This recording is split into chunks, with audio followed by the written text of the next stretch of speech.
Natatakot ka sa kamatayan, Roy.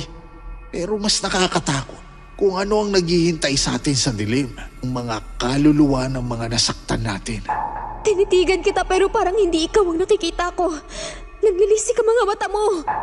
Matinong kausap si Kiko kapag umaga. Kapag gabi na ay nagbabago siya at parang baliw siyang kumilos. Kwentong Takip Silim. Sa mga kakwentong takip silim naming mahilig makinig sa mga narrations, huwag niyo pong kalimutan ha, bumisita kayo sa isa pa naming channel na Sityo Bangungot para po ito sa inyo sa mga gustong makinig ng mga kwentong pampaantok. Ito na ang pampatulog nyo. Huwag niyo pong kalimutan, Sityo Bangungot.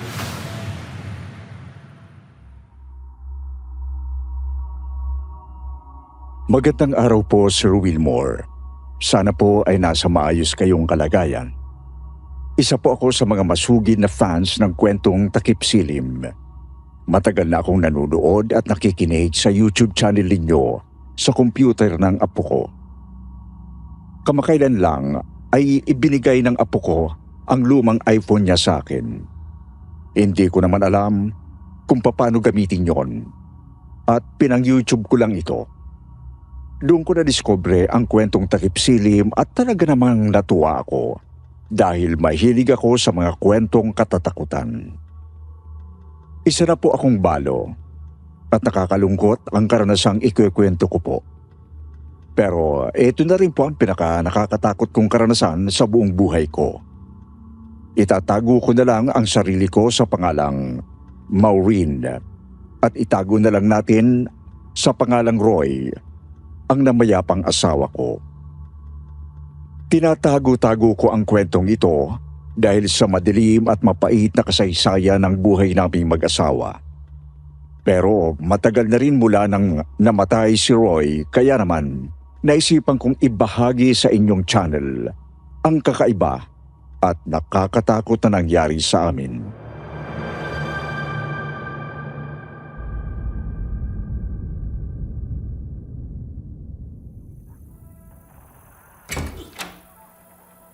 Mahal, nandito na ako. Nakabili na ako ng bagong bestida mo. Oh. Tsaka may nakita rin akong nagbebenta ng lampen para sa baby natin. Mukhang excited ka talaga sa magiging baby natin ah. Pero malayo pa naman kasi 2 buwan pa lang si baby sa tiyan ko. Aba, syempre. Unang anak natin yan kaya dapat handa na tayo. Hindi naman kasi... Roy, may kumakatok sa pinto. Pakibukas nga. Sino kaya yan sa ganitong oras? O siya, ako na. Titignan ko na. Magandang hapon. Dito ba nakatira si Roy de la Vega? Opo, ako si Roy de la Vega. Ano po bang kailangan nyo, sir? Roy de la Vega, may dala kaming restaurant para sa'yo. Ano? Para saan to? Anong kasalanan ko? Inaaresto ko namin sa salang pagpasok sa bahay ni Kapitan Kaloy Marquez at sa pagpatay sa kanya. Ayon sa mga saksi, nung isang gabi ay may nakakita sa iyong lumabas sa bahay ng barangay captain noong gabi bago natagpuan ang bangkay nito. Ano? Hindi totoo yan. Baka nagkakamali lang kayo. Hindi magagawa ng asawa kong binibintang ninyo. Hindi niya kayang gawin yan. Wala akong kinalaman dyan. Hindi ko alam kung saan ninyo nakuha ang impormasyon na yan. May sapat kami ebidensya, Mr. De La Vega. Sumama ka na sa amin ng maayos. Hindi. Hindi ninyo pwedeng dalhin si Roy. Wala siyang kasalanan. Mga sir, mali ito. Hindi ko personal na kilala si Kapitan Kaloy. Kalilipat lang namin dito sa barangay na to eh. Paano ninyo nasabing ako ang suspect sa pagpatay sa kanya? Opo, manong pulis. Kakaluwasan namin dito sa Maynila. Magdadalawang buwan pa lang po kami dito. Hindi magagawa ng asawa kung sinasabi ninyo. Bakit naman niya nanakawan at papatayin ng barangay captain dito? Pasensya na. Pero kailangan mo sumama sa amin, Mr. De La Vega. Kung inosente ka, patunayan mo yan sa presinto. Roy, hindi kita pababayaan. Gagawin kong lahat para mailigtas ka. Maghahanap ako ng abogado. Maureen, Huwag kang mag-alala. Lalabas din ang katotohanan. Sumama ka na, Mr. De La Vega, para wala ng gulo. Roy! Maging matatag ka, Maureen. Hindi ito ang katapusan.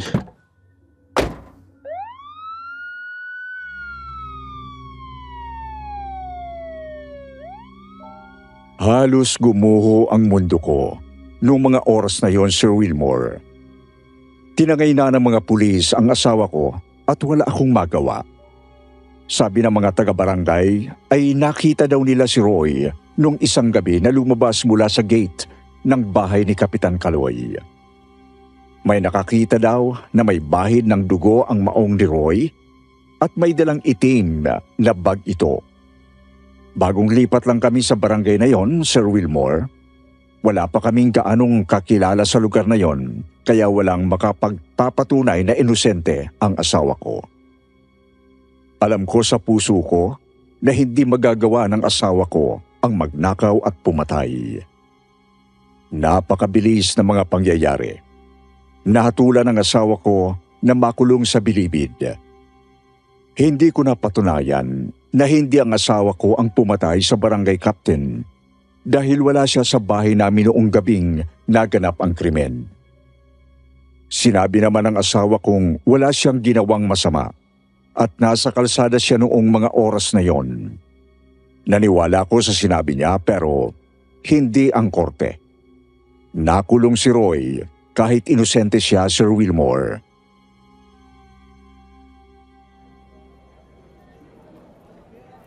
Kumusta ka, mahal? Bakit nangangalumata ka? Hindi ka ba nakakatulog dito? Mahal, Roy, kamusta ka na? Maureen, Roy, anong nangyari sa'yo? Bakit ang dami mong pasa sa liig at braso? Sino may gawa nito? mga kasamahan ko dito sa selda, madalas nila akong binubugbog. Ano? Bakit nila ginagawa to sa'yo? Ako na pagdidiskitahan nila dito dahil bago lang ako. Binubugbog nila ako kada 4 na araw. Hindi nila ako pinapatay. Hinahayaan lang nilang gumaling ang mga sugat ko para may lakas akong makabawi. Para matuloy nila ulit ang pangbubugbog nila sa akin sa susunod na gabi. Roy! Diyos ko! Paano nila nagagawa sa'yo to? May isa pa, Maureen.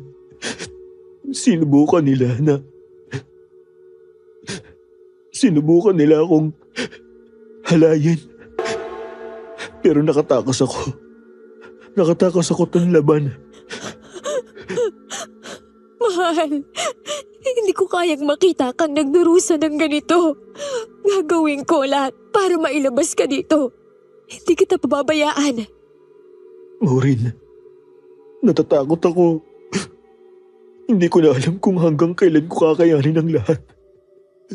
Mahal, palalampasan natin to. Lalabas ka dito ng buong buo. Ipaglalaban kita. Maghahabol tayo para sa hustisya. Sana nga, mahal. Roy, mahal na mahal kita. Lalaban tayo. Awang-awa ako sa asawa ko noong panahon na yon, Sir Wilmore. Pero wala akong magawa dahil bagong salta lang kami sa Maynila at wala akong malapitan para mabuksan ang kaso ng asawa ko. Madalas ko siyang dinadalhan ng pagkain at iba pang pangangailangan niya. Halos madurog ang puso ko tuwing makikita ko ang kalagayan niya sa kulungan. Hindi ako nakadalaw sa kanya ng 1 linggo dahil nagkasakit ako.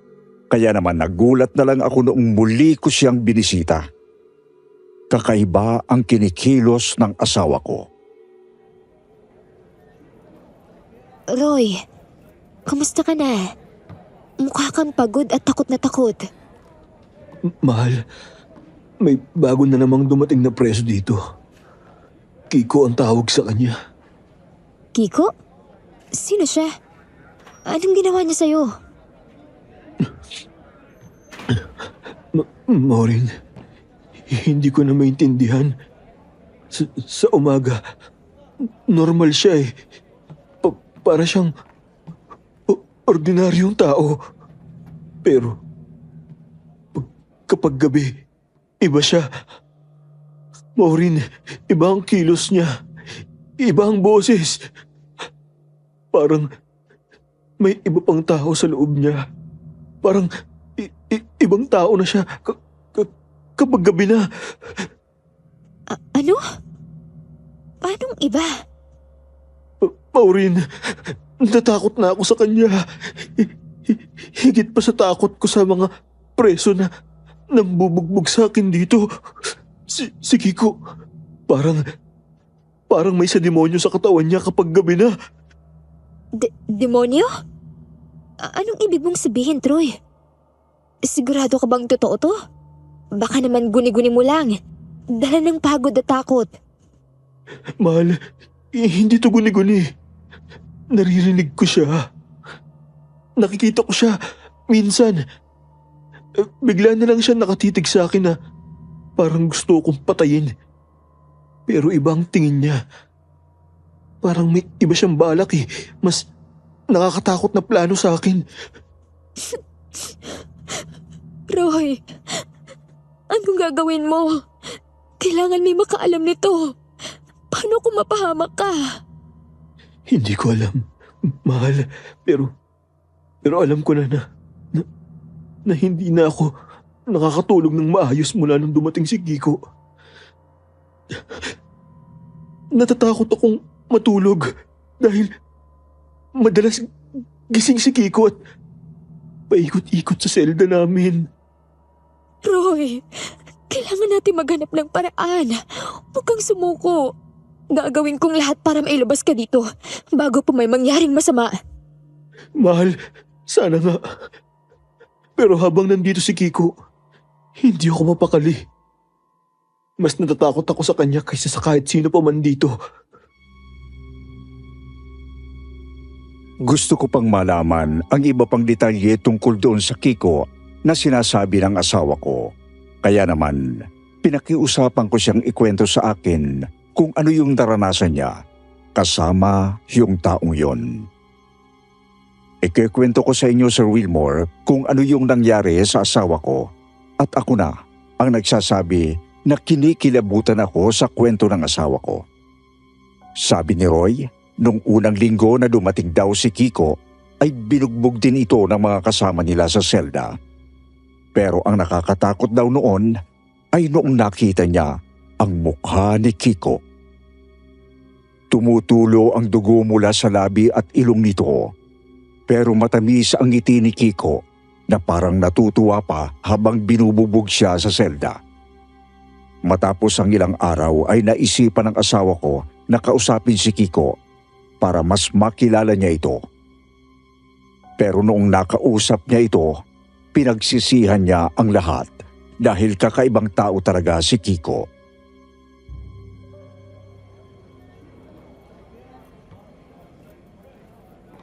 Kiko, sa tingin mo ba may hustisya talaga sa mundo? Paano kung ang mga kasalanan natin binabayaran natin bago pa tayo mamatay? Hustisya? Roy, ang hustisya ay isang laro lang ng mga tao. Bawat galaw, bawat sigaw, walang halaga. Kapag nasa lupa ka, ang buhay mo ay isang eksperimentong patuloy nilang pinapanood. Eksperimento? Anong ibig mong sabihin? Hindi ba tayong may kontrol sa ating mga desisyon? Kontrol? Roy, ang kontrol ay isang ilusyon. Wala tayong kapangyarihan. Ang bawat desisyon, bawat kasalanan, hindi natin hawak. Isa lang tayong mga manika sa entablado. Sinusubukan nilang makita kung gaano tayo katagal bago tuluyang bumigay. Kung ganon, anong kabuluhan ng buhay? Bakit pa tayo nagiging mabuti o masama kung wala naman palang halaga ang lahat? Kabuluhan? Roy, ang buhay ay walang kabuluhan. Mabuti, masama. Magkapareho lang yun. Ang bawat hinga, bawat tibok ng puso mo. Isang hakbang papalapit sa kamatayan. Paanong kagaya ko na natatakot mamatay?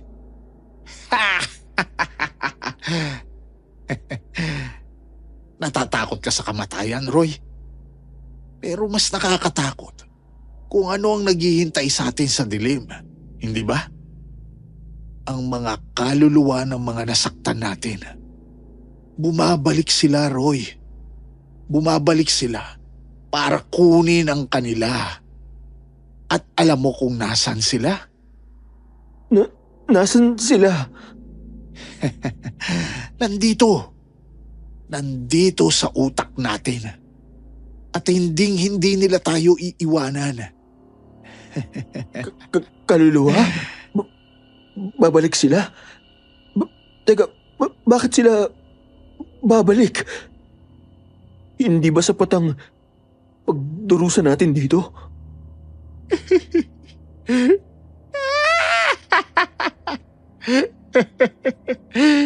Pagdurusa? Ang pagdurusa dito ay isa lang patikim ng mas malalim na parusa. Roy, ang mga kaluluwa ay gutom. Gutom na gutom. At kapag natagpuan ka nila, hindi ka na nila bibitawan. Kiko, sino ko ba talaga? At bakit ganyan ang iniisip mo? Ako? Ako ang kadiliman, Roy. Ako ang iyong pinakamasamang bangungot. Ang bawat galos, bawat pasa sa iyong katawan, bawat gabi na hindi ka makatulog, lahat yan ay sinimulan ko. At sa uli, hahataking kita pababa, kasama ko sa impyerno. Tumayo ang balahibo ko sa kwento ng asawa ko. Sabi niya noong kausap niya si Kiko ay para sa demonyo siya nakikipag-usap. Nanunuya ang mga mata nito at ang ngiti ni Kiko ay parang kagaya ng isang taong nababaliw na.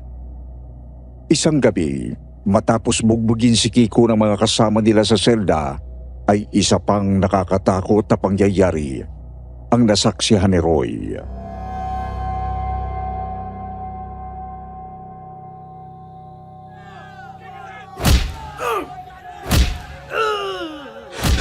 Kiko, asan ka?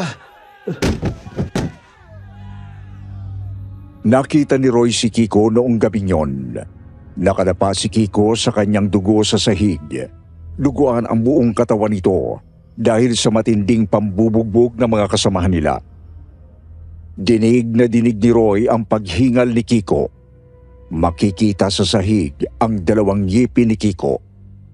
Magang-maga sa bugbog ang mukha ni Kiko at tumutulo ang dugo mula sa ilong at bibig nito. Diyos ko! Kiko!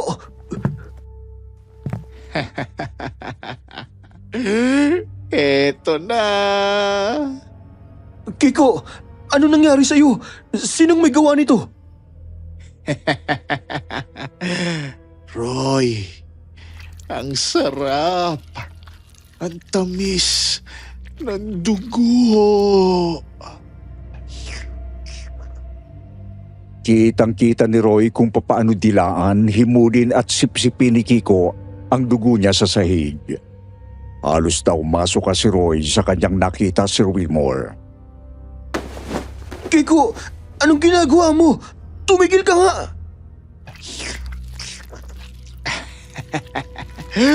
Ang sarap, Roy. Halika, tikman mo. Diyos ko, Kiko! Ano bang nangyayari sa'yo? Tumigil ka! Madumi yan!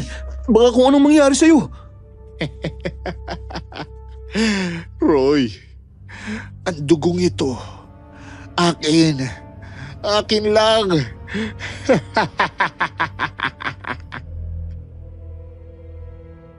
Bigla na lang daw humagulgol at pasundot-sundot na tumatawa si Kiko habang iniinom ang sarili niyang dugo. Guard! Guard! May tao ditong nasaktan! Tulungan niyo kami!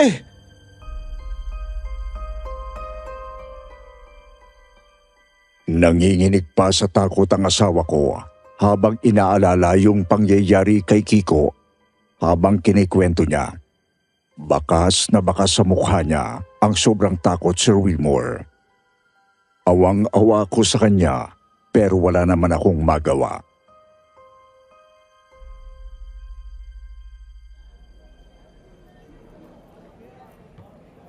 Roy, kamusta ka na? Maureen, nahihirapan ako. Tanging kayo na lang ng anak natin ang pinangahawakan ko sa buhay. Kamusta pala ang baby natin? Roy, mahal, nandito ako para sabihin sa'yo na ito na ang huling bisita ko sa'yo. Huling bisita? Maureen, anong ibig mong sabihin? Bakit? Kailangan ko nang umuwi sa Sorsogon, Roy. Wala na akong pera. Hindi ko na kaya dito sa Maynila. Saka, 3 buwan na lang manganganak na ako. At kailangan ko ng tulong ng pamilya ko sa probinsya. Hindi ko kakayanin mag-isa dito sa Maynila, mahal. Mahal, wag! Wag mo akong iwan ditong mag-isa. Kailangan kita. Kailangan kita dito. Roy, pasensya na. Pero kailangan ko rin isipin ang kapakanan ng anak natin. Hindi ko kayang mag-isa dito. Lalo na't malapit na akong manganak. Pero pangako, babalik ako sa Maynila. Pagkatapos kong manganak, babalikan kita. Mahal. Mahal ko. Patawad. Maureen, napakasakit pero naiintindihan ko. Maghihintay ako sa pagbabalik mo, ha? Roy, hindi kita pababayaan. Palaging nasa puso ko ang pangako ko sa'yo. Pagkatapos kong manganak, babalik ako dito. Dadalhin ko ang anak natin. Maureen, susulatan kita. Araw-araw isusulat ko ang bawat sandali, bawat nararamdaman ko, para alam mo na lagi kang nasa isip ko. Gusto ko, sulatan mo rin ako kahit gaano man kahirap. Oo, mahal. Susulatan kita. Ipapadala ko sa'yo ang bawat kwento ng paglaki ng anak natin. Maureen, mahal na mahal kita. Mahal na mahal ko ang anak natin. Alagaan mo siya, ha? At pangako, magiging malakas ako para sa iyo, para sa inyo. Roy, mahal na mahal din kita. Hanggang sa muli. Hanggang sa muli, mahal ko. Hihintayin kong pagbabalik ninyo ng anak natin. Kahit sobrang bigat sa akin, Sir Wilmore, ay umuwi ako ng Sorsogon para tumira sa mga magulang ko. Walang-wala kami noon kaya sa bahay lang ng magulang ko ako nanganak. Sige, Maureen. Huminga ka ng malalim. Kayang-kaya mo to. Isa pang malalim na hinga. Tapos, itulak mo ng malakas kapag sinabi ko, ha? Hindi ko na kaya. Sobrang sakit.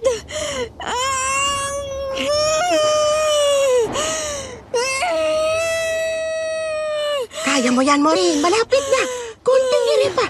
Pagkatapos nitong susunod na paghilab, itulak mo na, ha? Kayanin mo para sa baby mo. Anak, nandito lang kami ng tatay mo. Konting tiis na lang at may lalabas mo na yung baby mo. Napakatapang mo, anak. Oo, anak. Malapit na. Konti na lang. Nandito lang kami ni nanay mo. Huwag ka susuko. Maureen, heto na. Isang malalim na hinga. Sige, itulak mo na ng malakas.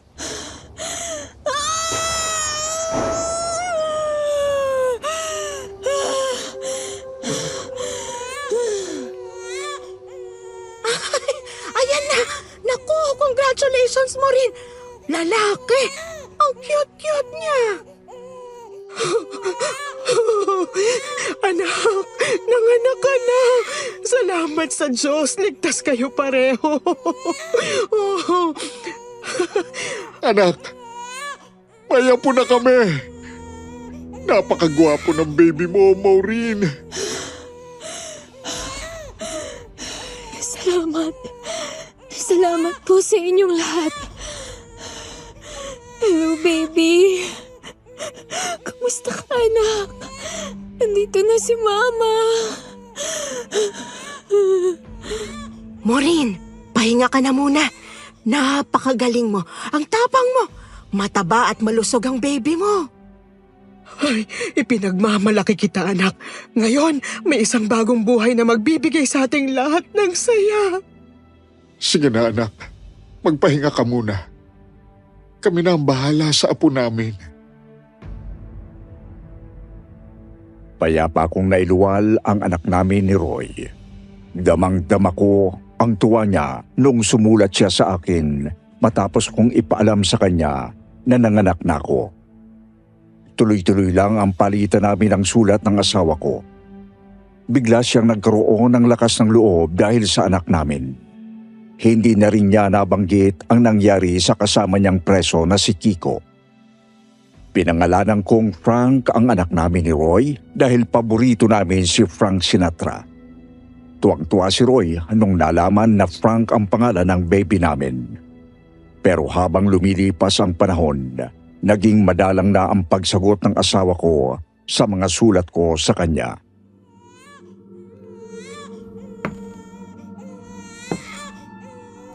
Bakit ang dilim dito? Nasaan ang ilaw? Naglakad ako sa kwarto ko para tingnan kung bakit umiiyak ang anak ko. Madilim ang kwarto at parang walang kuryente. Maureen, Roy? Ikaw ba yan? Anong ginagawa mo dito? Nagulat ako nang marinig ko ang boses ng asawa ko. Hindi ko siya makita sa kwarto dahil madilim pero kilala ko ang boses niya. Nakalabas ka na ng kulungan? Paano? Kailan ka lumaya? mahal, pwede ko bang kunin muna ang anak natin? Tumayo ang balahibo ko nang marinig ang tanong ng asawa ko. Pinipilit kong makita siya sa dilim pero boses niya lang ang naririnig ko. Anong ibig mong sabihin, Roy? Bakit mo siya kukunin? Saan mo siya dadalhin? Iiramin ko lang siya, Maureen. Dadalhin ko siya sa isang lugar kung saan hindi na siya magugutom. Hindi na siya iiyak. Takot na takot ako, Sir Wilmore. Parang hindi ko asawa ang kausap ko. Roy, wag! Wag mong gawin yan! Nasaan si Frank? Bakit ang dilim dito? Ano nangyayari? Dahan-dahan akong naglakad habang pinakikinggan ko ang mahinang iyak ng anak ko at manipis na halakhak ng asawa ko. Roy! Ano nangyayari? Nasaan ang anak natin? Maureen, dadalhin ko siya sa impyerno.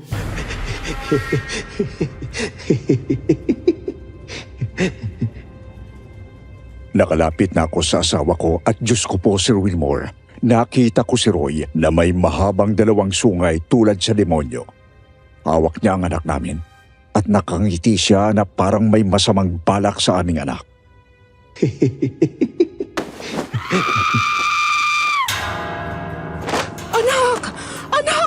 Gumising ka!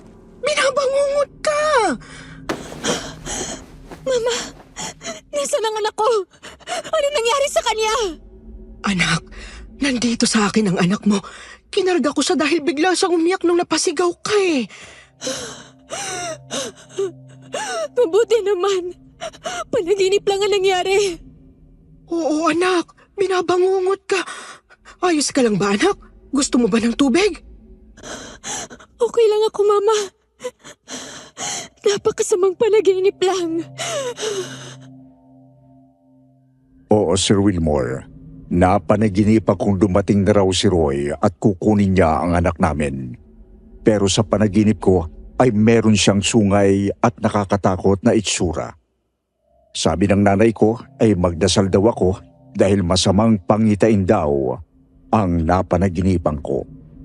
Nagsulat ako at ikwento ko kay Roy na napanaginipan ko siya. Pero lumipas ang ilang linggo ay hindi naman siya sumagot sa sulat ko. Dahil sa labis na pag-alala ko sa asawa ko at hindi niya pagsagot sa sulat ko, naisipan ng tatay ko na lumuwas ng Maynila para alamin ang kalagayan ni Roy. Pansamantalang tumira muna ang tatay sa isang kaibigan niya noong lumuwas ito ng Maynila. Dinayo niya sa Bilibid si Roy para makita ang kalagayan nito at para ipaalam na nasa mabuting kalagayan ang anak namin. Hindi ko inaasahan ang dadating na balita sa akin noong nakabalik na ang tatay.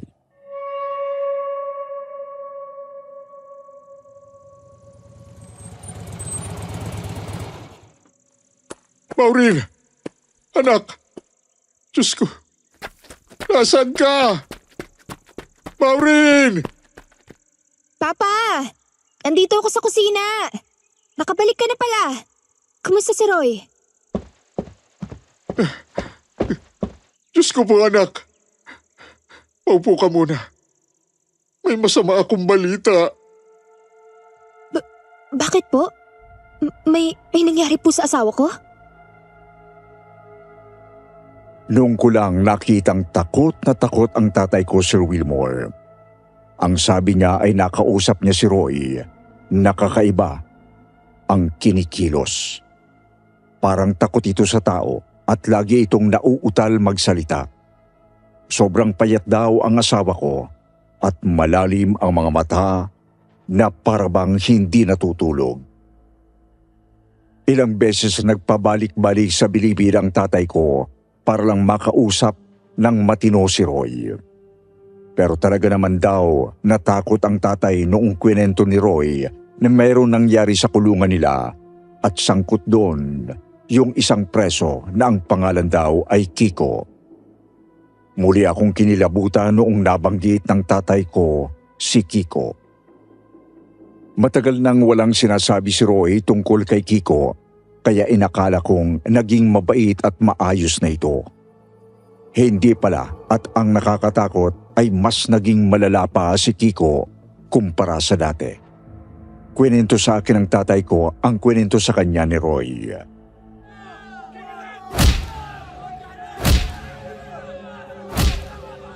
Hindi makakilos si Roy habang pinapanood na nagwawala ang mga preso habang binubugbog ni Elmo si Kiko.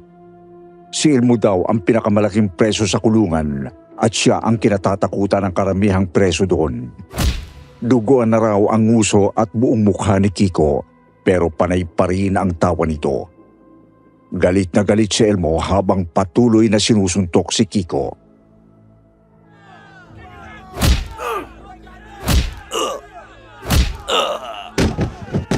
Walang kwentang hayop ka, Kiko. Hindi ka nararapat mabuhay.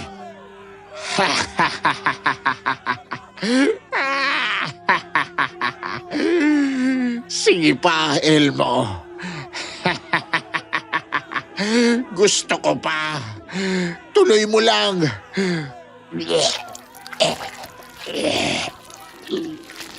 Ipakita mo sa akin na isa kang demonyo.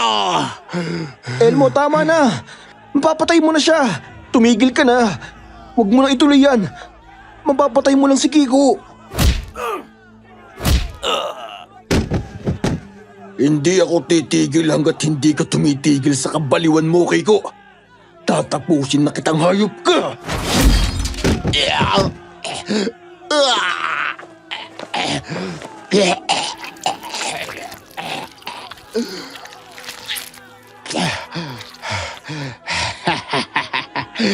Ano pa, Elmo?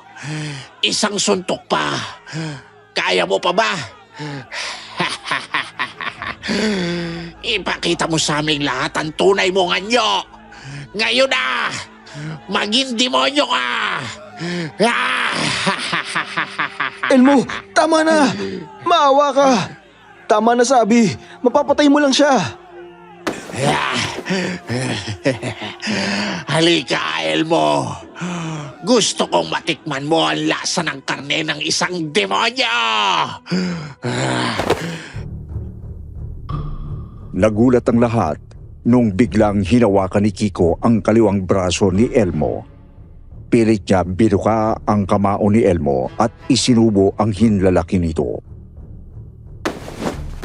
Anong ginagawa mo? Kiko, bitawan mong kamay ko! Akin na to!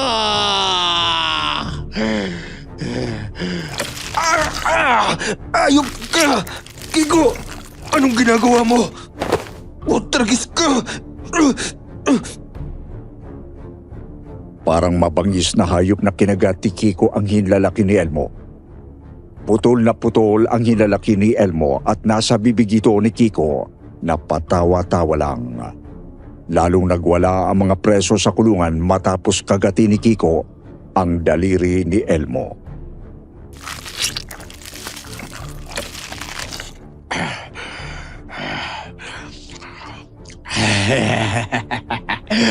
Akin na to, Elmo. Kakainin ko na.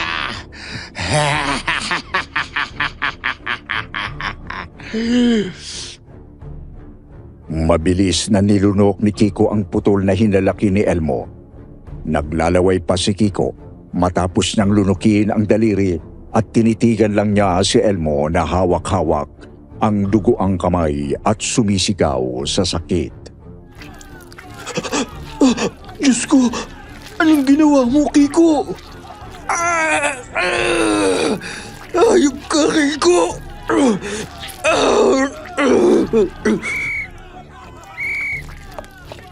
Tumigil kayong lahat! Tigilan niyo ang kalokohan ninyo! Diyos ko po. Ang daming dugo. Kumilos na kayo! Dalhin niyo si Elmo sa klinik!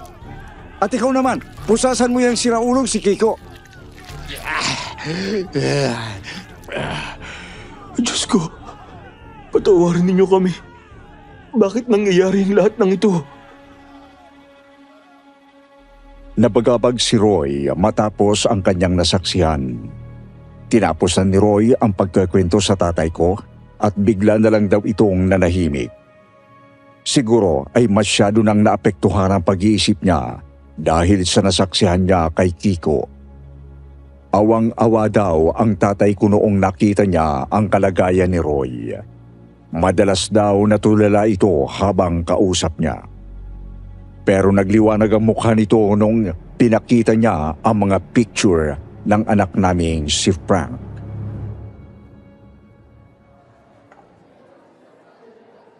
Roy, kamusta ka, anak? Tatay Bernard, mahirap po ang kalagayan dito eh. Para akong nasa impyerno. Pero kailangan kong kayanin. Kamusta po si Maureen at ang baby namin? Maayos sila. Si Maureen ay palaging nag-aalala sa'yo. Pero ang totoo, malakas siya. Parang ikaw. At ang apo ko, ang anak mo, si Frank. Siya na ba yan? Ito po ang anak ko. Eto, tingnan mo.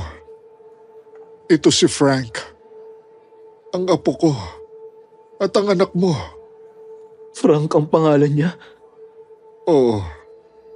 Pinangalanan siya kagaya ng paborito mong singer. Si Frank Sinatra. Ang gwapo niya. Kamukhang kamukha ko. Hindi ako makapaniwala, Tay. Oo, Roy. Siya ang anak mo. Napakalusog, napakalambing, at habang lumalaki, lalong nagiging kamukha mo. Huwag kang mag-alala, anak. Inaalagaan namin siya ng maayos ng nanay Didith mo. Salamat po, Tay. Maraming salamat po. Ibang sayang nararamdaman ko. Ngayon ko lang siyang nakita. Gusto ko siyang makasama, Tay. Gusto ko na siyang makita at makilala ng personal. Darating ang araw na magkakasama kayong tatlo ulit, Roy. Darating ang panahon na mabubuo ulit ang iyong pamilya. Manalig ka lang sa Panginoon, iho. Ang mahalaga ngayon, alam mong nandito kami para sa inyo. At mahal na mahal ka namin. Iniwan na ng tatay ko ang mga baby picture ni Frank kay Roy. Tinanong ng tatay ko kung bakit hindi na sumusulat si Roy sa akin pero laging iniiwasan ng asawa ko ang tanong niya at binabago ang usapan. Abot langit ang awa ko para sa asawa ko si Wilmore. Lumipas ang 9 na taon na parang wala lang. Malaki na si Frank at dahil hirap kami sa buhay, hindi ko man lang siya nailuwas ng Maynila para makilala ang tatay niya. Siguro ay bahagi na rin ng pagkatao ko ang ayaw kong iharap ang anak naming si Frank kay Roy. Ito dahil baka mag-iba ang pananaw ng bata kapag nalaman niyang nakakulong ang tatay niya. Alam kong mali ang ginawa ko, Sir Wilmore, at pinagsisisihan ko yon. Isang araw, isang napakalaking milagro ang nangyari.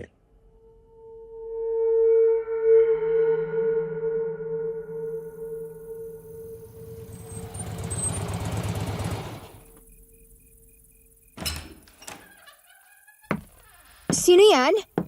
Sinong nandyan? Maureen? Roy! Maureen! Mahal, nandito na ako.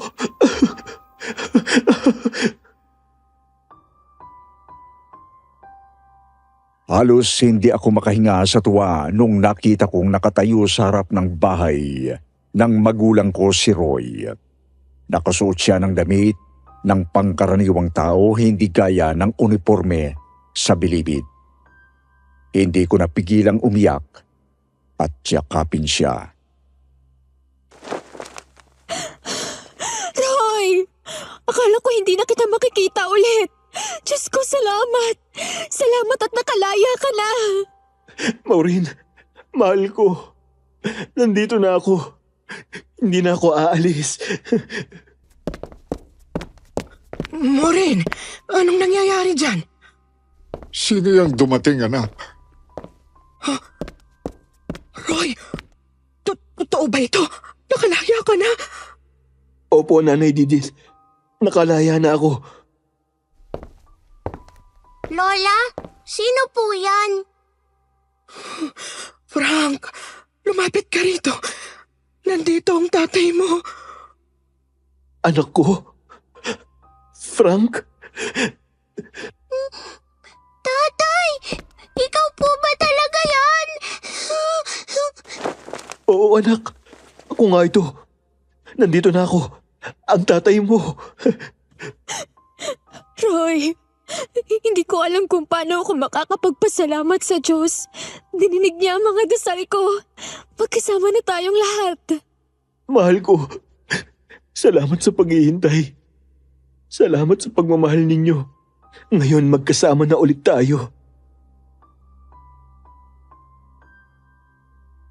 Para akong nasa langit noong dumating ang asawa ko, Sir Wilmore. Nag-uumapaw sa saya ang puso ko matapos kong makita at yakapin ng mahigpit ni Roy ang anak namin. Sa wakas, nakalabas na ako ng bilangguan. Hindi ko inakala na mangyayari pa ito. Roy, anak. Paano nga ba? Anong nangyari?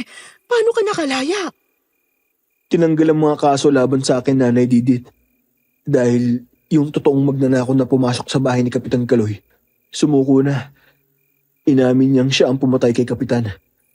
Napatunayan na wala akong kasalanan. Kaya pinalaya na nila ako. Alam ko na yun noon pa, anak. Nakita ko nga sa mga mata mo, Roy. Hindi ikaw ang may gawa nun. Naniniwala ako sa'yo. Pero, Roy, paano nangyari yun? Bakit ngayon lang lumitaw ang totoong may sala? Oo nga, iho. Bakit ngayon lang umamin yung taong yun? Hindi kaya may kung anong nangyari? Naiintindihan ko po ang duda ninyo, Tatay Bernard. Hindi ko rin alam kung bakit ngayon lang siya sumuko eh. Pero ang mahalaga, lumabas na ang katotohanan at hindi na ako kailangang makulong. Hayaan na natin ang mga maliliit na detalye. Ang mahalaga, nakauwi ka na, iho. Makakasama mo na si Frank. Yun ang dapat nating ipagpasalamat at ipagdiwang. Oo, Nay. Siguro tama kayo. Ang mahalaga ngayon, nandito na si Roy. Tama ka, Didit. Sa wakas, buo na ulit ang pamilya natin. Lumipas ang mga araw at napakasaya namin, Sir Wilmore. Madalas na naglalaro sina Frank at Roy at tuwang-tuwa akong pinanunood sila. Napamahal na sa anak naming si Frank si Roy. Ngunit habang tumatagal ay may napapansin akong kakaiba. Madalas kong nahuhuling may kakaibang tingin ang asawa ko kapag pinagmamasdang matulog ang anak namin. Para bang ang mga titig niya ay kagaya ng mga mata ng isang mabangis na hayop na nakakita ng sariwang karne. Pinilit kong huwag mag-isip ng masama sa asawa ko pero hindi ko inakalang may nakakatakot na magaganap. Hanggang dumating ang isang gabi at talaga namang nakakapangilabot ang nangyari sa aming pamilya.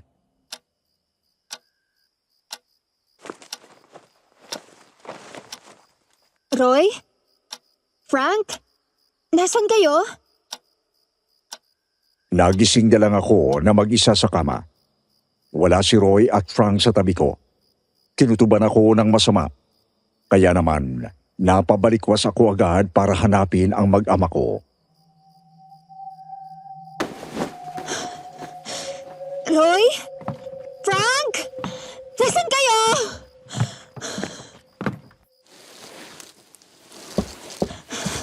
Roy! Anong ginagawa mo? Nakita ko si Roy nakahubad at nakasuot ng maong na pantalon lang. Nakayapak siya at karga-karga niya sa kanyang balikat ang anak namin. Tulog na tulog si Frank at hindi niya alam na kinarga siya ng tatay niya na parang isang malaking tipak na karne. Nanlilisik din ang mga mata ng asawa ko. Nanlamig ang dugo ko sa nakita ko, Sir Wilmore. Naglakas loob akong tawagin ang asawa ko. Roy! Maureen, bakit? Ano nangyari? Mahal! Anong ginagawa mo? Bakit mo bitbit si Frank ng ganyan? Parang... Naguluhan ako, Sir Wilmore. Nung tinawag ko si Roy ay parang natanggal ang isang sumpa sa kanya. Baka sa mukha niya ang pagkagulat at pagkalito. Marahan niyang binabasa sa hig si Frank. Anong nangyayari? Maureen, hindi ko alam. Hindi ko maalala. Roy!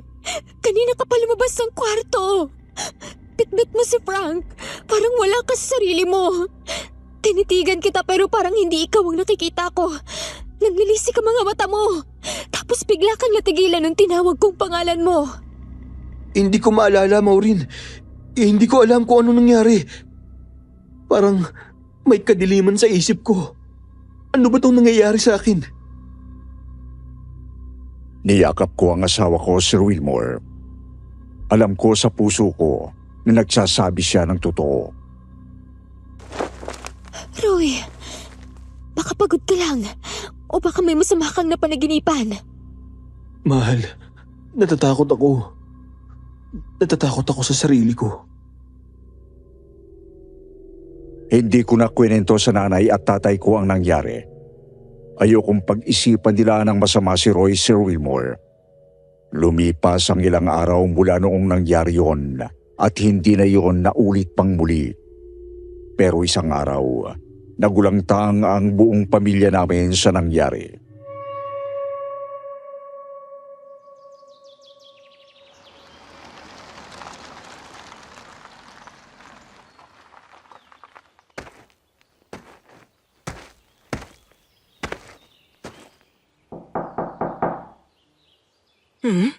Sino kaya yan?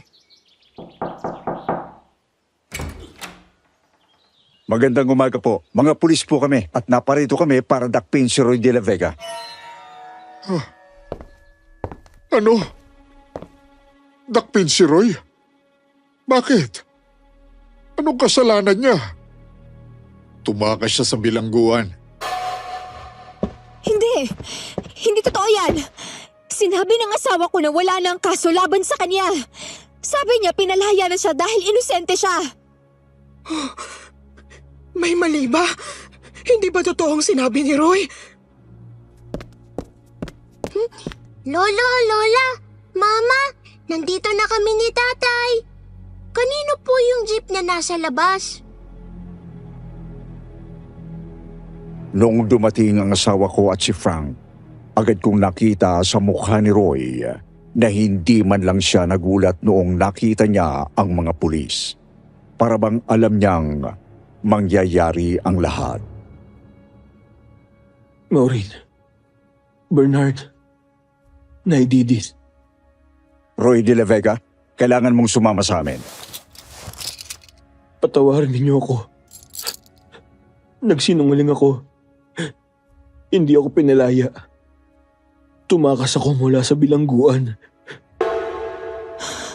Ano? Bakit?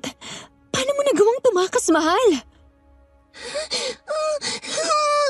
Tatay, ano pong gagawin sa inyo ng mga pulis? Bakit po kayo nilagyan ng posas? Frank, anak, patawad. Kailangan sumama ni tatay sa mga pulis. Pero babalik ako, pangako yan. Roy, bakit hindi mo sinabi? Bakit ka nagsinungaling sa amin? Hindi ko kinaya, Maureen. Gusto ko kayong makasama. Kahit sandali man lang. Gusto kong makita si Frank. Parang awa niyo na po. Huwag niyo pong dalhin ng tatay ko.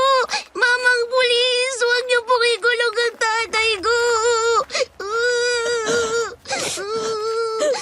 Tama na, anak. Tama na, Frank.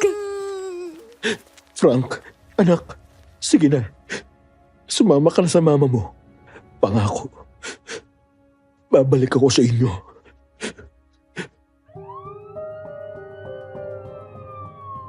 Hindi ako makapaniwala sa nangyari, Sir Wilmore. Pero hindi pa doon nagtatapos ang lahat. Dahil isang araw, bumalik ang isa sa mga pulis at may ibinigay sa akin ng napakaraming sulat. Mga sulat ni Roy na hindi nakarating sa akin. Nakita daw nila ito sa selda ni Roy matapos itong tumakas. Parang sinadya daw ng asawa ko na hindi padala sa akin ang mga sulat. Gusto kong malaman ang katotohanan at baka nasa mga sulat ni Roy ang lahat.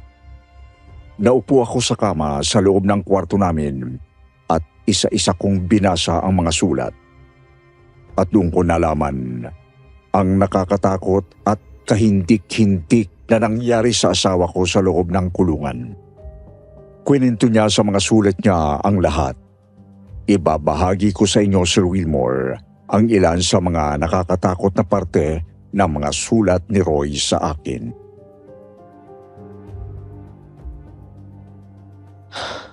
November 13. Isang araw noong nagising ako. Nakita ko si Kiko na naglalakad sa loob ng selda namin. Tinutukso-tukso ako. Hindi ko na alam kung anong pinagdadaanan niya. Pero ang pinakamasama, nakita ko siyang pinahid ang dumi niya sa katawan niya. Halos masuka ako sa amoy ng dumi niya. April 4. Kapag mag-isa ako, naririnig ko siya nagbumubulong ng mga salitang hindi ko maintindihan. Hindi ko na maalala ang eksaktong mga salita pero parang mga sumpa at orasyon ang binubulong niya. Minsan lumalapit na lang siya sa akin at sinisigaw ang mga salitang yun sa tenga ko. Pakiramdam ko minsan ay mababaliw na lang ako dahil kay Kiko. June 22. Hindi ako nakapagpigil, Maureen. Sinuntok ko ng sinuntok si Kiko hanggang sa maging duguan ang buong mukha niya.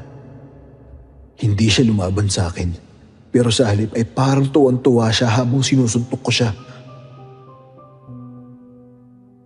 Hindi ako makapaniwala sa mga nabasa ko, pero takot na takot ako dahil kakaibang preso ang Kiko na tinutukoy ng asawa ko.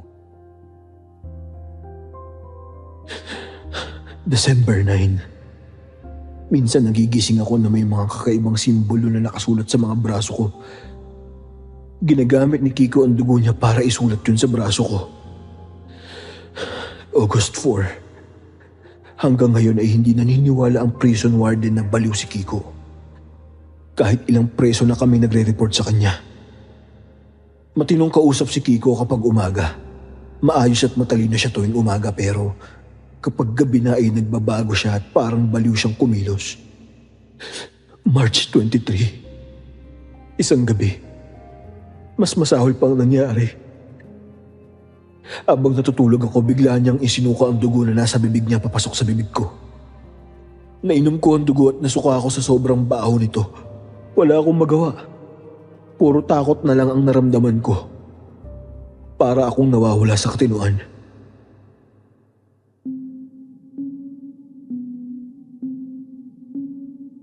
Pumanaw na po ang asawa ko at hindi po siya nakalaya. Sa kulungan po siya namatay at halos madurog ang puso ko nung nalaman kong nagpatiwakal siya sa kanyang selda. May mga presong nagsasabi na pinatay siya pero wala naman po akong kakayanang mapatunayan ang mga sabi-sabi ng preso. Yung Kiko na preso na kasama niya ay namatay 1 taon bago matagpuan ang bangkay ng asawa ko. Hindi ko alam kung ano pa ang ginawa nung preso na si Kiko sa asawa ko nung ibinalik si Roy sa bilibid. Hanggang ngayon ay umaasa pa rin ako na lalantad din ang katotohanan sa nangyari kay Roy. Kahit patay na siya, ay nagdadasal pa rin akong malinis ang pangalan niya. Magandang araw, Sir Wilmore. Magandang araw din po sa lahat ng mga masugid na taga-subaybay dito sa channel niyong Kwentong Takip Silim. Actually, bagong listener lang po ako. Isa po sa mga katrabaho ko ang nagsadya sa akin na ipadala rito ang karanasan ko na naikwento ko sa kanila kamakailan. Nahikayat naman po ako matapos na mapakinggan ang isa sa mga istorya niyo rito na tungkol sa bangkay ng lola na nabuhay. Pero hindi po katulad noon ang ibabahagi kong experience. Ako nga pala si Ethan. Hindi ko po ito tunay na pangalan. 34 years old na po ako at isang project engineer. Year 1999 pa po nangyari ang experience kong ito. Noong mga panahon pong yun, ay grade 4 student pa lang ako at miyembro ng Boy Scout of the Philippines sa isang elementary school sa Malabon.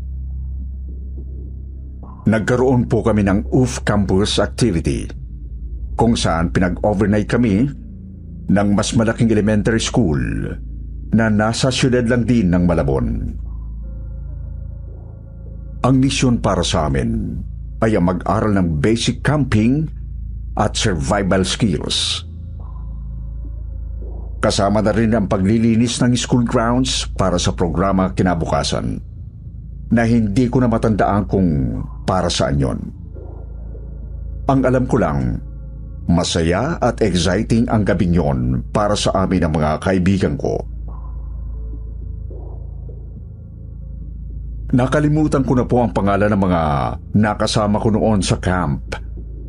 Maliban kay Ino, na classmate at best friend ko. Pati na rin po si Kuya Andy, na kapitbahay namin at madalas kong kalaro dati. Nung mga panahon yon, grade 6 na po si Kuya Andy. Mas matanda siya sa amin ni Ino, kaya sa kanya ako binili ni Mama. Lalo't saktong siyang na-assign na leader namin, kaya naman para na rin kaming may kasama na kuya at barkada at the same time. 9 p.m. Katatapos lang po naming magsipaghilamos at mag-toothbrush. Naupo kami sa harap ng maliit na bonfire na ginawa ni Kuya Andy. Malamok po kasi noon, kaya naisipan namin magpausok. Abala sa kanya-kanyang kwentuhan ang mga kapwa namin scouts. Abang kami naman ni Ino ay nag-iihaw ng marshmallow sa apoy.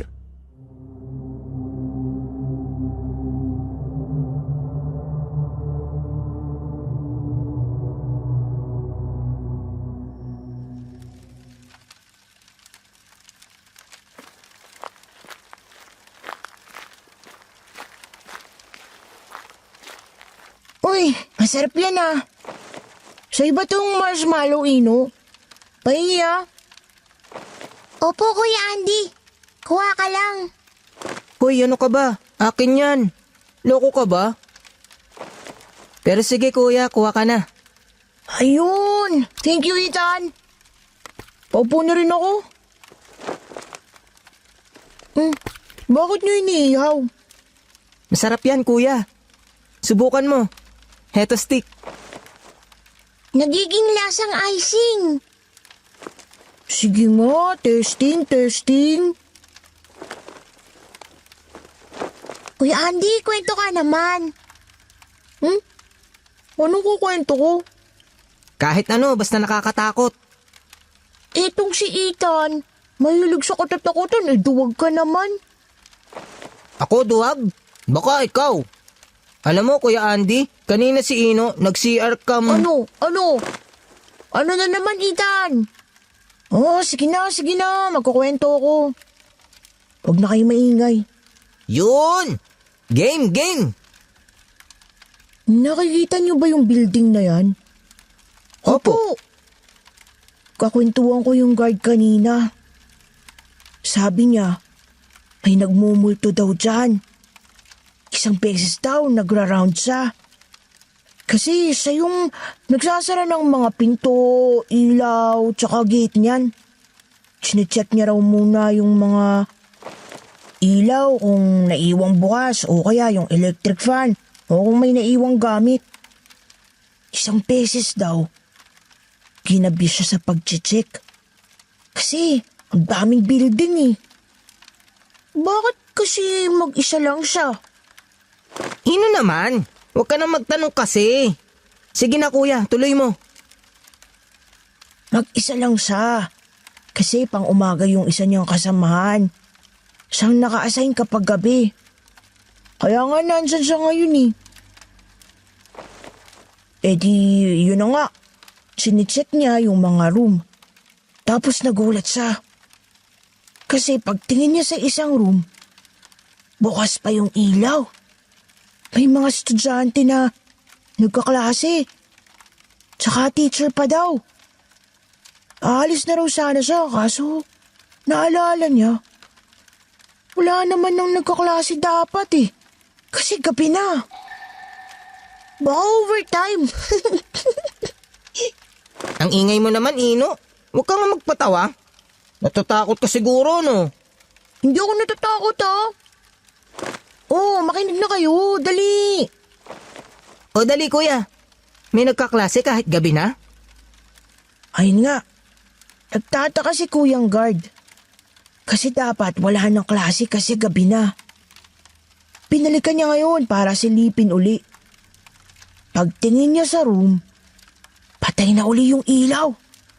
Wala ng tao. Ooh! Corny? Ano yun? Sobrang daming multo? Bakit daw nagmumulto? Sino sila? Mga namatay? Alam niyo kasi, dati raw nagkaroon ng field trip yung mga estudyante dito. Tapos yung bus nila, nahulog sa bangin. Yung section na nakasakay sa bus. Diyan yung room nila. Nakakatakot. Duwag ka pala eh. Sige nga, punta ka dyan mag-isa kung matapang ka. Ikaw muna. Pareho naman kayong takot, kunwari pa kayo. Ubusin niyo na nga lang yung marshmallow niyo tapos matulog na kayo ha. Jogging tayo bukas. Gigising tayo ng 5 a.m.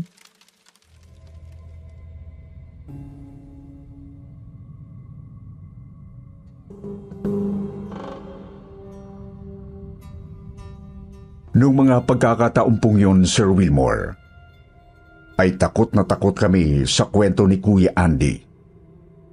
Sakto pa namang malamig ang hangin. Nakatingin kaming lahat sa school building na sinasabing minumulto raw ng mga estudyanteng namatay sa field trip. Marami naman po kaming magkakasama na matutulog sa tent, pero hindi maiwasan ang magkatakutan. 10 p.m. Nung gabi rin po na yon, Sir Wilmore, lumapit sa unit namin si Sir Jerome, ang PE teacher namin. Sinita niya kami kung bakit daw hindi pa kami natutulog. Akala namin ay pagagalitan kami, pero hindi naman. Sa halip ay inutusan kaming magtapon ng basura.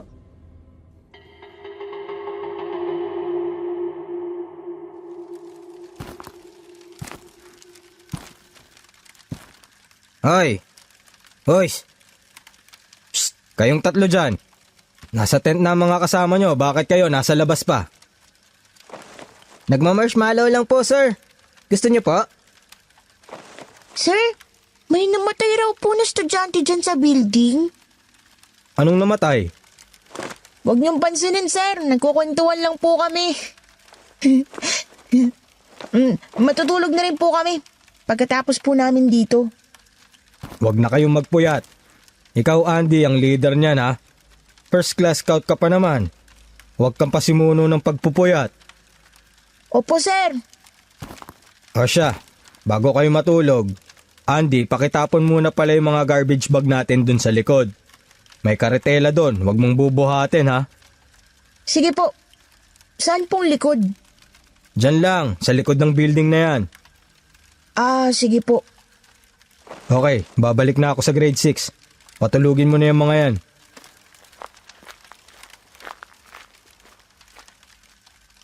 Kuya Andy, dyan ka raw sa likod ng building na yan magtatapon ng basura? Sama kami. Bawal nga raw magpuyat. Ito na naman si Ino talaga. Napakaduwag. Ikaw kuya mapagalitan. Hindi, sige na. Samahan niyo na ako. Natatakot din si Kuya Andy. Hindi magpapasama ako sa inyo para makapag-ghost hunting tayo. Pero huwag kayo maingay Uy, gusto ko yan. Game! Ethan, pakasabi lang. Huwag raw maingay nga. O ano? Tara na. Tara.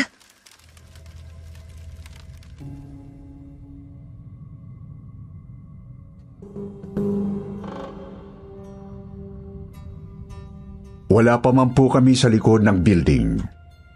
Nagkakatakutan na.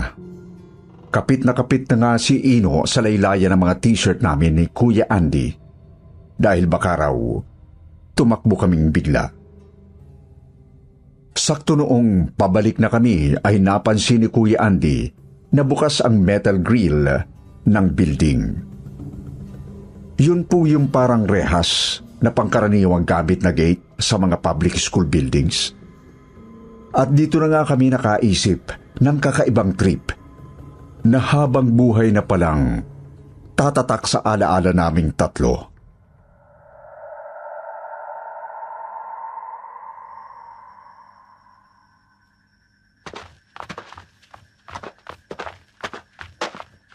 Tingnan niyo yung gate. Nakabukas. Oo nga. Baka mamaya may estudyanteng lumabas. Tara na! Pasok tayo. Game! Game!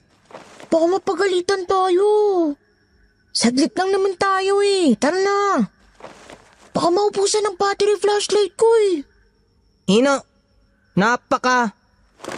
May battery pa ako dito sa bulsa. Boy Scout nga, di ba?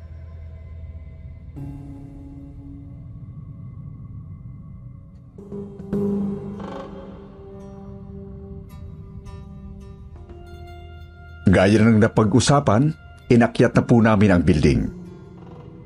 Tig-iisa naman po kami ng flashlight, kaya ang tanging pinagtatalunan lang ay kung sino ang malakas ang loob na mauuna sa paglalakad. Si Kuya Andy ang nagpresenta, habang kami ni Ino nakabuntot at kinakabahan.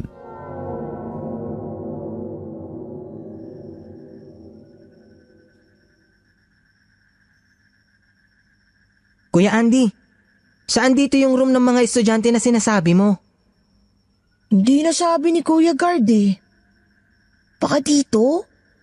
Hoy, huwag mong ilawan yung mga room, Ino. Bakit? Natatakot ka? Huwag kayo maingay.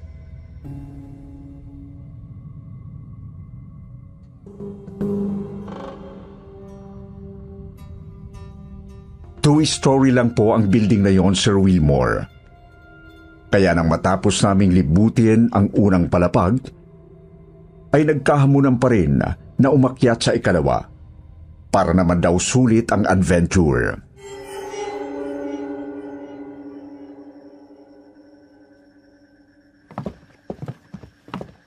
Baka dito na yun. Si Ino, sabi na huwag mong ilawan eh. Bakit ba? Natatakot ka?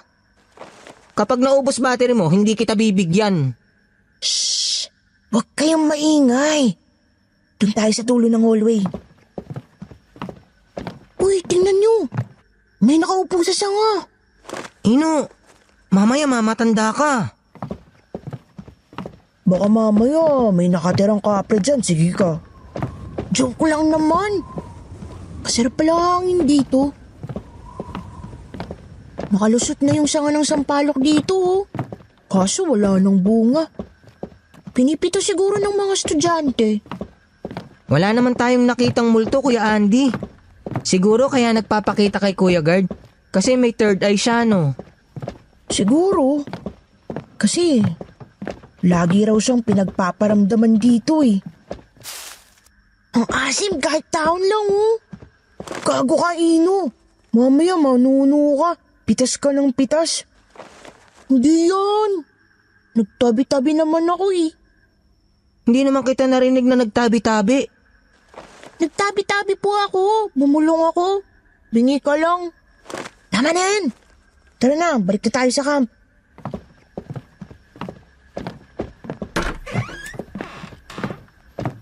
Gagi. Ano yun? Kuya, yung pinto bumukas. Hala, Kuya Andy.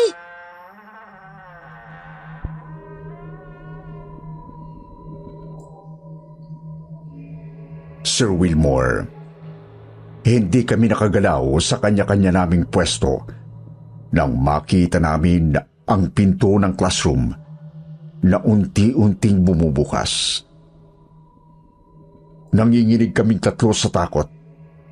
Para bang may kung anong lalabas mula roon.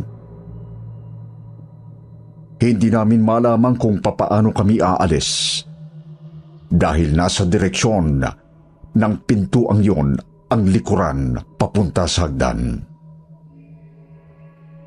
Nagsimula kaming mataranta nang bumalibag ang monoblock ng teacher mula sa loob at tumalsik sa hallway.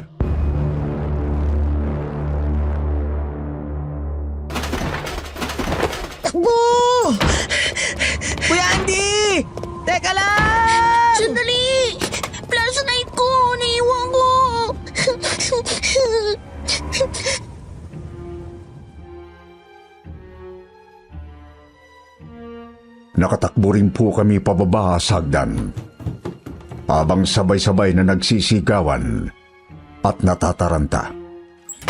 Naririnig po namin na bumabalibag at gumagalaw ang mga armchair at pinto sa bawat classroom na madadaanan namin. Pero nang makababa, hindi namin akalain doon magaganap ang pinaka nakakatakot sa lahat. Gagi! Nakapadlock! Nakapadlock yung gate! Tulong! Tulungan niyo po kami! Kuya Andy! Ethan! Nasaan kayo? Teka, sino? Kuya Andy! Nandito ako sa gate! Sarado! May harang! Nasaan ka? Ba't ganon? Parang nandito lang siya sa malapit. Nandito ako! Kayo ang nasaan? Nandito kami sa labasan! Dun sa gate na pinasukan natin, punta ka rito! Punta ka dito sa gate!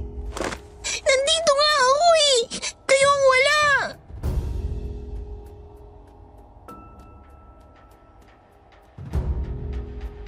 Napakahirap ipaliwanag ang nangyari noon, Sir Wilmore. Narinig namin ang boses ni Ino, pero hindi namin siya makita kahit saan.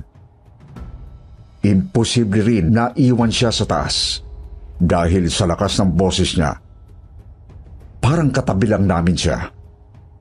At isa pang kababalaghan, siya mismo ang nagsasabi na nasa exit din siya ng mga sandaling yon. Ino, hindi ka namin nakikita! Ako rin, hindi ko rin kayo nakikita! Tulong! Sargeran! Tulong!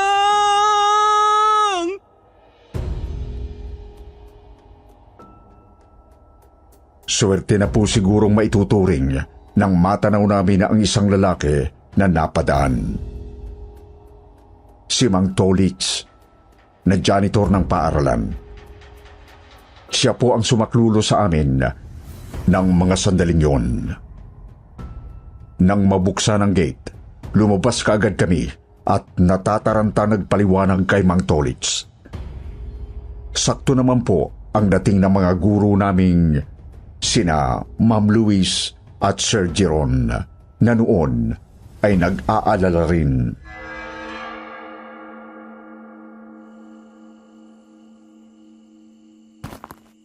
Paano kayo nakapasok dyan?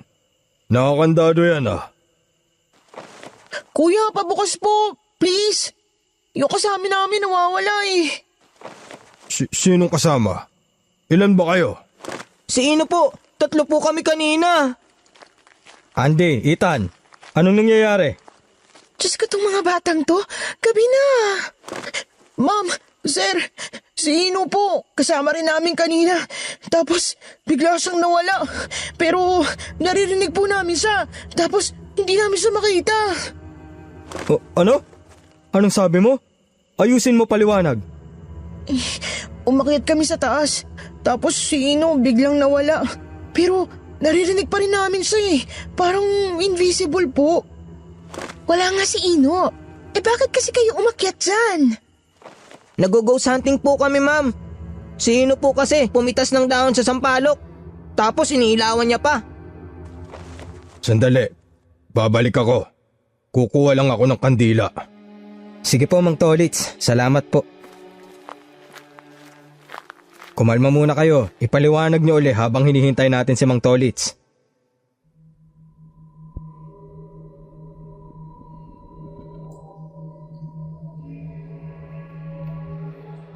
Nang makabalik si Mang Tolitz, may dala na po itong 7 kandila.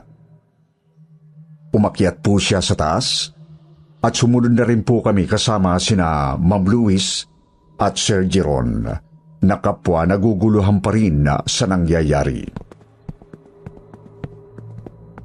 Habang naglalakad ay tila nakikipag-usap si Mang Tolitz sa hangin. Nung mga sandaling yon, Kinakabahan na rin kaming lahat. Hindi na po kasi namin naririnig ang boses ni Ino. Pero si Mang Tolits, patuloy pong nagsasalita na parang nagbibigay ng instructions sa kung sinong hindi niya nakikita.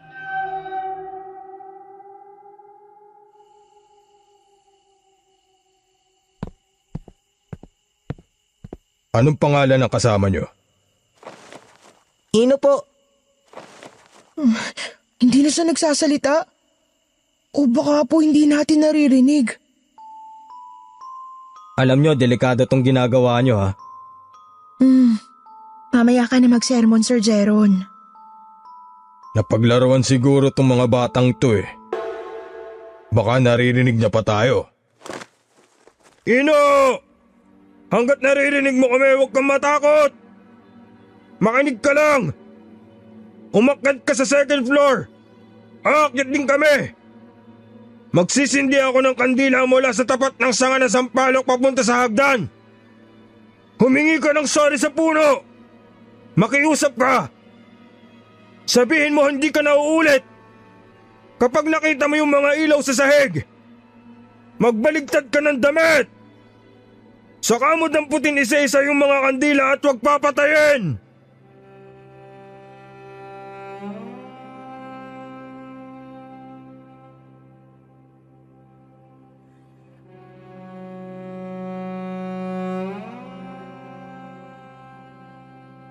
Nang marating po namin ang second floor, ay nagsimula na ngang magtirik ng kandila sa dulo ng hallway si Mang Tolits. Nagsimula na siya sa mismong tapat ng nakalawit na sanga ng puno ng sampalok. Nang masindihan ang lahat, saka kami bumaba lahat para doon maghintay ng resulta.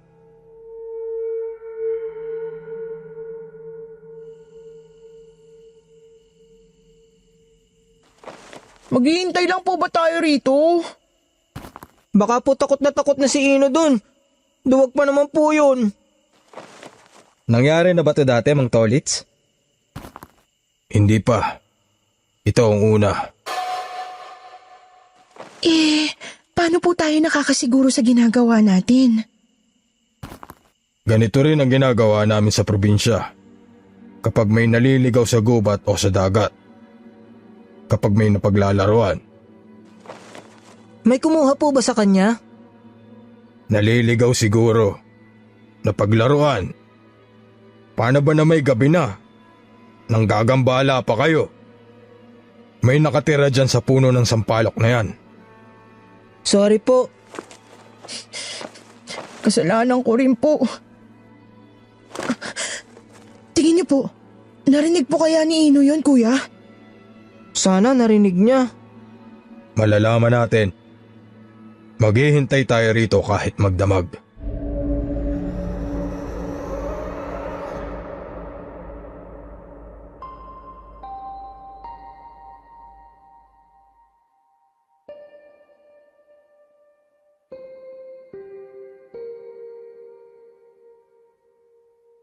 Halos 1 minuto po kaming naghintay noon sa exit ng building, Sir Wilmore.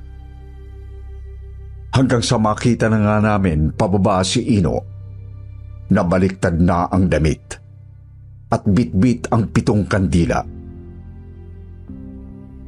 Inutusan siya ni Mang Tolits na itirik yun sa paanan ng sampalok at magpasalamat daw sa nakatira doon.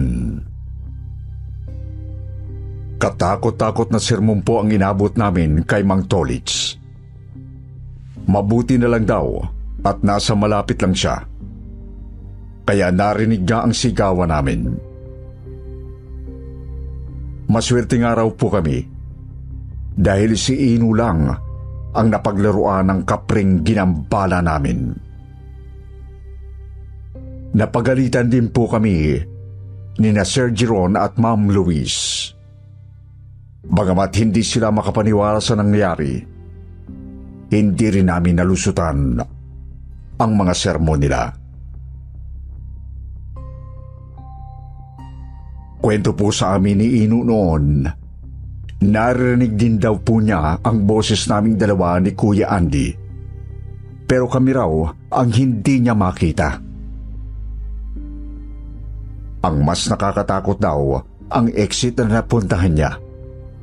Dahil bukod sa nakakandado, ay nakaharap daw ito sa isang mataas na pader. Parang dead end.